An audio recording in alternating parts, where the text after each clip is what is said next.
A relationship with the right referral partner could be a game changer for any B2B company. So what if you could reverse engineer these relationships at a moment's notice? Start a podcast, invite potential referral partners to be guests on your show, and grow your referral network faster than ever. Learn more at sweetfishmedia.com. You're listening to the B2B Growth Show, a podcast dedicated to helping B2B executives achieve explosive growth. Whether you're looking for techniques and strategies or tools and resources, you've come to the right place. I'm James Carberry. And I'm Jonathan Green. Let's get into the show. Welcome back to the B2B Growth Show. We are here today with Sean Ellis. He is the founder and CEO of growthhackers.com. He's also the author of the brand new book, Hacking Growth, How Today's Fastest Growing Companies Drive Breakout Success. Sean, I'm insanely excited to chat with you today. How are you doing? I'm good, James. Thanks for having me on. I'm super stoked to chat with you, Sean, because I'm actually in the middle of your book right now, and about halfway through it, I was like, oh my gosh, this is so good. And I'd heard you on several podcasts, and I was like, I wonder if he'd be on our show. So I reached out. We made it happen. So I'm very appreciative of your time today. But of course. To give listeners a little bit of context as to who you are and kind of what you do on a day-to-day basis, could you give them just a bit of your backstory and kind of what led you to writing the book? Sure, happy to. So I'm currently the founder and CEO of growthhackers.com, but I have been doing growth and marketing for a pretty long time in companies. So first couple of companies I joined at Customer Zero and ran marketing through IPO filings. So got pretty lucky with those two as the first two, but learned a lot along the way. One of them was Uproar.com, and which became it was a big game site. We started actually both of them out of Eastern Europe. So I was living over there at the time. Uproar was started in 1996 in Budapest, Hungary. And then after we sold Uproar, we started LogMeIn there. And both of them, we ended up moving the headquarters to the U.S., but LogMeIn's now about a $6 billion company based in Boston. And both of them starting out of Budapest, so it was pretty cool. But one of the big things that I learned at LogMeIn was really upfront in the business, if you can find a way to really get people who sign up for the product actually using the product well, and I can go into some of the details in a bit, but that really made a big difference for being able to grow the product, and it required more kind of a cross-functional cooperation to make that happen. And so that was kind of my big aha moment around growth hacking. And so I basically, following LogMeIn, went and try to work with companies on a shorter term basis and interim executive roles. And that's when I went to Dropbox and Eventbrite and Lookout and a few different companies where I just kind of helped up front to get the companies aligned around what their key metrics were and get the teams working to experiment to improve those metrics. And Sean, so is Dropbox considered B2B, or is it more kind of a B2C model? Yeah, so the term that I hear used with both of those companies is kind of the prosumer model. So okay. I think it sits somewhere in between the B2B and consumer. So there's definitely a lot of B2B sales, particularly when I was at LogMeIn, we had product lines that we sold purely B2B.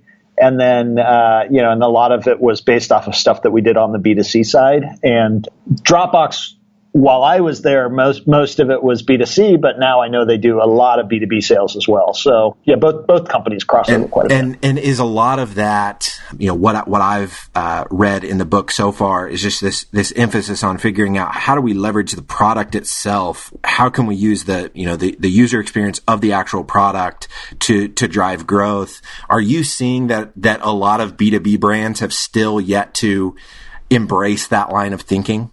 I think it's different at each company, but ultimately, so a lot of what we write about in the book is pretty common sense. But a lot of times people don't kind of take the time to really step back and look at value in their products. But basically, whether it's B2B or B2C, it's about really trying to isolate what is the value that someone gets from my product. What is the benefit that they get, and how do I actually maximize the number of people, not the number of people who sign up or even the number of people who purchase, but the number of people or businesses that experience the value that my product has to give. And so optimizing all of your efforts on getting people to a valuable experience with the product is a lot about what growth hacking is. Got it. All right. So Sean, in the book, you talk about 5 specific things, steps, if you will, that we can take to drive growth in our organizations. And this first step that you talk about, it's this around this idea of building growth teams. Can you talk to us about this idea? Sure. It's really, I think the company that probably deserves the most credit around really pioneering this is this cross-functional growth team is Facebook. And since the time that they put a growth team in place, I think they've added about $400 billion of value to their business. It was 2008, and they were a $15 billion business at the time. Now they may be a $430 billion business. And it's this idea that basically most marketers have spend most of their time thinking about just acquiring new customers. But ultimately, if you're not good at converting, retaining, engaging, monetizing, driving referrals off of those customers, you're going to have a hard time really driving sustainable growth in the business and getting people to come back over time.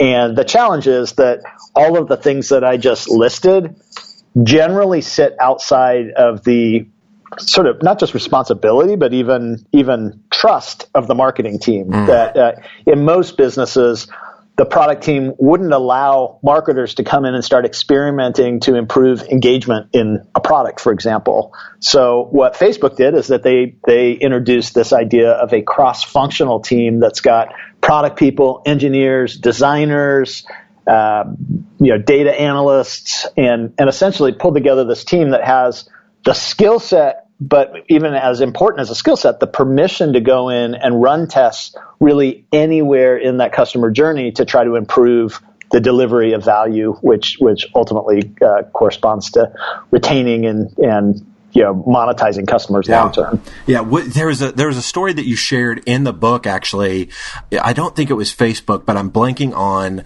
the company that it was. But it was a the BitTorrent story. It was a female that kind of came in and accidentally started doing it. Right. I think I don't know that she necessarily accidentally started. What I think Annabelle, if it's the story that I'm thinking of, she wanted to take this cross-functional growth team approach. But what was interesting is that she was kind of given permission to do the normal marketing stuff. And once she was successful with that, she would be trusted to do some experiments deeper in the funnel. But what I could tell you from my own experience with LogMeIn, that when I originally tried to approach growth at LogMeIn, where I was looking externally at the channels that I was trusted to grow, I was having a really hard time being successful because the people who we were driving to sign up for the product weren't actually using the product. And so if they didn't use it, they weren't going to buy it. They weren't going to tell their friends about it. And so I was really hitting a wall around $10,000 a month that I could spend in marketing channels and see a return on investment. But once I brought the data to my CEO, showed him what was holding back growth, and then we worked together with the rest of the team, so with the product team and the engineers, and we all worked together to improve throughput of people all the way through to the great experience on the product. It took us maybe 2 or 3 months of just heavy experimentation throughout that. Now, what we saw was about a 10x improvement in the number of people who signed up and actually used the product. And what that meant from a spending perspective is that I could now spend $1 million a month on the exact same channels that previously only scaled to $10,000 a month with a 3-month payback on investment. So like that's why when I think about the Annabelle story with BitTorrent, it's kind of funny. It's like, if you can find a way to be successful with both hands tied behind your back, you'll be trusted with the things that you need to do to be successful. It's a little chicken and egg. And, so she was able to, I think the thing that she was able to do was figure out why people weren't upgrading to premium. And with a single survey, she was able to find out that it wasn't because that the value proposition wasn't strong enough or that it was too expensive. The main reason that they weren't upgrading to the premium version of BitTorrent was because they actually didn't know about it. And so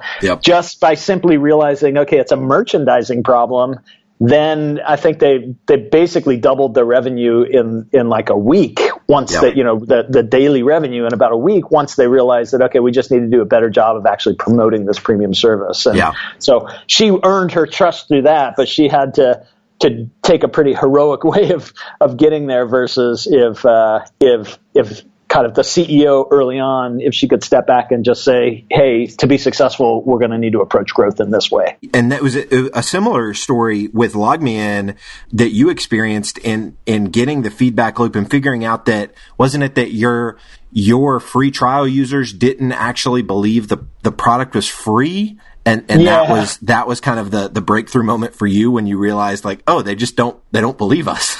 Right. So that was just for one channel trying to make it work. But we had 200,000 people a day who were coming through this new channel. And this was after we'd done all this funnel optimization.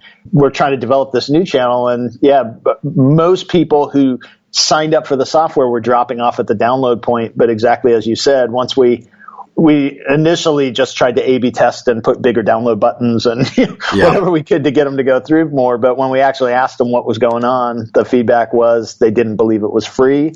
And so, our next test gave us a tripling of the download rate, which was, we just gave them a choice: download the free version or download a trial of the paid version. But once they saw we had a trial of the paid version, the free version looked a lot more credible. We put a big graphical check mark with the free version to make it like obvious that that's what we wanted them to do, but just the credibility that we got from that made them much more likely to download the product. I love it. Okay, Sean, so we've touched on now the building of the growth teams and really that having that cross collaboration, someone from product, someone from marketing, someone from the data analytics side of it, and having that cross-functional team that can go in and start doing those experiments to uncover opportunities for growth. This next piece that I want to talk to you about is about the necessity of having a must-have product. Can you talk to us about this? Sure. So really, that's the whole purpose of this cross-functional team that we just talked about,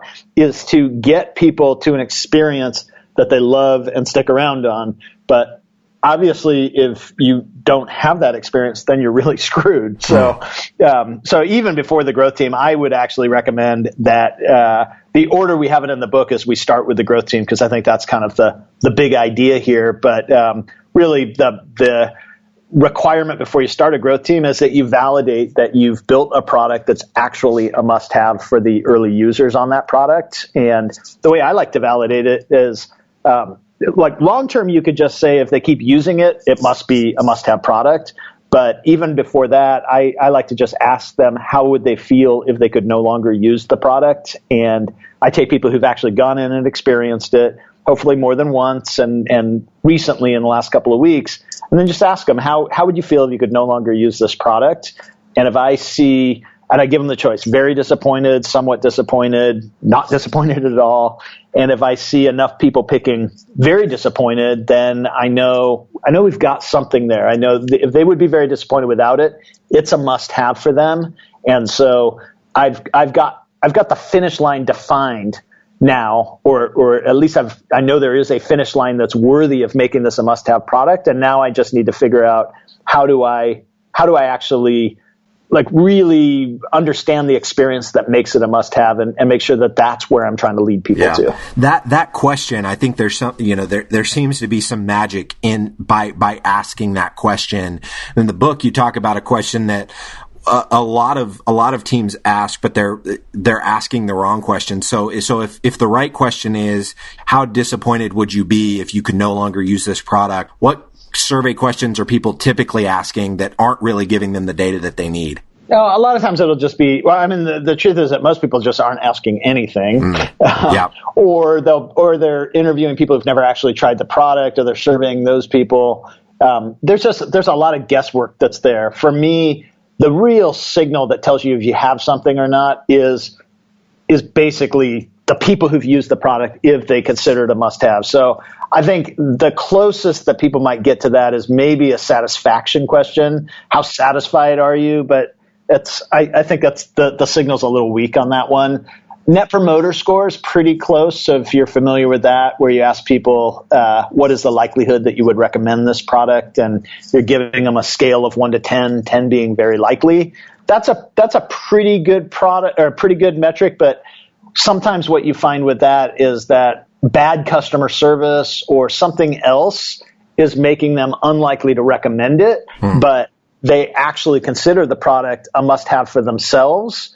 But they just don't like the company. So that's important to know, but ultimately just ask them, how would you feel if you couldn't use the product anymore? Just gives you a good visceral reaction to how important it is for them. All right, Sean, this next piece, we're going to be talking about finding your growth levers. Talk to us about this part of the equation. Yeah, so really your growth levers are basically, what are the variables that affect actually your ability to deliver value? So in growth hacking, we have this metric that we call a North Star metric, and it's ultimately quantifying the value that you deliver. And then your North Star metric is really affected by lots of steps along the journey. So acquisition, if you just put more new people in your funnel, that is likely to result in more people reaching the experience that expands your North Star metric. But if you had the same amount of people, but you were twice as good at activating the people, then that would give you a doubling of your North Star metric, say for a group of people. Okay. So it's really about your levers are, what are all those steps along the journey where you can run experiments and ultimately improve your ability to deliver more value to more people. Got it. Can you share some of these growth levers that either, examples from the book or other examples that you've seen that people have pulled to explode growth? Yeah, so I think Facebook's kind of, again, sort of the most famous with this because they brought this cross-functional team together. I know it's not a B2B example, but I still think the principles apply and everybody at least knows it. Yeah. Like this example. So Facebook, what they realized is, so their North Star metric is daily active users. They know the more daily active users they add, the more value it is for other users because they're able to have more content to put into the feed of each user based on their friends. So it creates more value for everybody in there. But one of the key levers in getting there is how do you actually onboard that new user? So minute one, they've got 0 friends on the system until they find those friends, right? Mm-hmm. So what Facebook discovered was that 7 friends was kind of that magic tipping point. Just 1 friend wasn't enough to kind of create a feed of interesting material, but 7 friends was enough that they could basically have a much higher chance they were going to lock them in long term. And they also knew that they couldn't take 6 months to get them to the 7 friends because people are going to give up after 6 months. So what they realized was that the longest time to get them to the 7 friends and still have them stay in the system was 10 days. Okay. So 7 friends in 10 days was their goal. In that first 10 days, the only thing that matters to them, they don't care about showing advertisements, they don't care about other things. They're trying to get people to those 7 friends because once they get them there, then they can drive long-term engagement where they can focus on monetization and get those friends to invite other friends onto the platform or whatever it might be. But that would be an example of like activation as a really important lever for onboarding. I love it. All right, Sean, this fourth one is testing at a high tempo. Talk to us about this one. Yeah, so once you've identified your levers, then what you're trying to figure out is what is that highest leverage opportunity to expand your North Star metrics. So Log Me In, for example, I told you, we were sending all of these people top of funnel, but we had such a bad from basically sign up to usage process that I was constrained in my ability to actually effectively spend money to drive growth in the business. But once we diagrammed and started improving that, and so we improved it by really trying to understand what was going on, lots of surveys, like we talked about that one survey, and then lots of tests running along the way. So sometimes the tests were based on what we were seeing us doing. And a lot of times it was based on just thinking like, okay, well, this is a downloadable software product. Maybe, unlike a Facebook that is, that doesn't require a download and that's how they could get so big. Maybe Log Me In will never get that big because it's a downloadable piece of software. But then we looked around and we were like, Skype. I don't even know if Skype was that popular yet, but like ICQ was pretty popular back then. And so we looked at the install businesses that had gotten into the tens or hundreds of millions of people, and that kind of blew a hole in the theory that maybe we just couldn't get that big because it was downloadable software. So then the next thing that we did was let's study their install process as much as we can and try to replicate it, because clearly it's worked for them. Yeah. And so kind of everything from messaging to everything that you can think of, ideas, we just prioritize those ideas in that high leverage area and test it at a really high tempo. So the more tests that we could run, the faster our learning. We keep the things that are working, dump the things that aren't, but even the things that aren't working inform us about what we should be trying next. And so that's the idea with high tempo testing. Okay. And then this last piece, Sean, is around hacking the funnel. Talk to us about this before we close it out today. Sure. And we've touched on this quite a bit. I mean, it's everything from what that growth team is doing. That cross-functional growth team is really hacking the funnel, is basically they're testing every step in that customer journey. And so my kind of key recommendations for hacking the funnel would be, first, just diagram every step that a customer takes. And if you've got a B2B company where you have account-based selling, where you've got lots of different people different people influencing the purchase, then include that in your diagram of the buying process, and just think about kind of every step in that buying process. And then basically put the metrics there. So for every 100 companies that start it, how many actually end up purchasing? Which salespeople and even marketers are pretty good with that top of funnel. That's how most salespeople and marketers work. But then when you get deeper in the funnel and you start thinking about, all right, what is it? What do they need to do in a trial if you're a SaaS product to significantly improve the likelihood that they're going to purchase? So that can be some things you manage. But in a SaaS product, you also, 1 month of purchasing is not very valuable to you if they don't come back and purchase every month. And so what is it that drives long-term retention? And so a lot of times you have assumptions, and then you're trying to validate and inform those assumptions through just qualitative research, through just testing. Sometimes you can learn through the testing, or like in the case where I talked about, I have an assumption that maybe a product with an install could never get into the tens or hundreds of millions. I just found a bunch of counterexamples. That assumption is proven wrong, but now I have an opportunity to try to learn from those guys. So the more that you can diagram and really try to understand what's going on with a funnel, then it's really through the testing, through the creative problem solving, is how you're hacking the funnel to ultimately try to expand your footprint of value, which again, North Star metric is how you're measuring that value. And so all of these tests, a successful test is one that expands value delivered. I love it. Sean, this has been fantastic. I really appreciate your time today.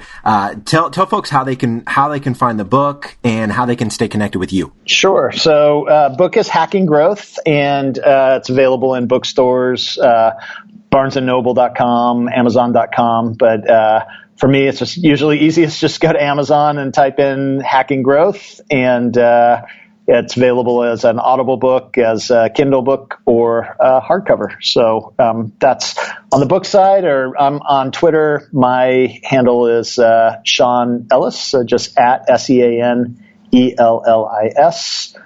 Connect with me on LinkedIn, or even if you've got like follow-up questions, a lot of times the best way to get me to answer questions is to post it on growthhackers.com. Love it. Awesome. So check out growthhackers.com. Make sure and buy the book. I did this last week with another book. If you want a copy of Sean's book, Hacking Growth, just shoot me an email, james@sweetfishmedia.com, and I'll buy 3 books. So the first 3 people to email me after hearing this, I'll send you a copy of Sean's book. Like I said, I'm listening to it on Audible right now, and it is rocking my world. So you are definitely going to love it. Sean, again, thank you so much for your time. This has been fantastic. So I really appreciate it. Awesome. Thanks, James. Thanks for having me on.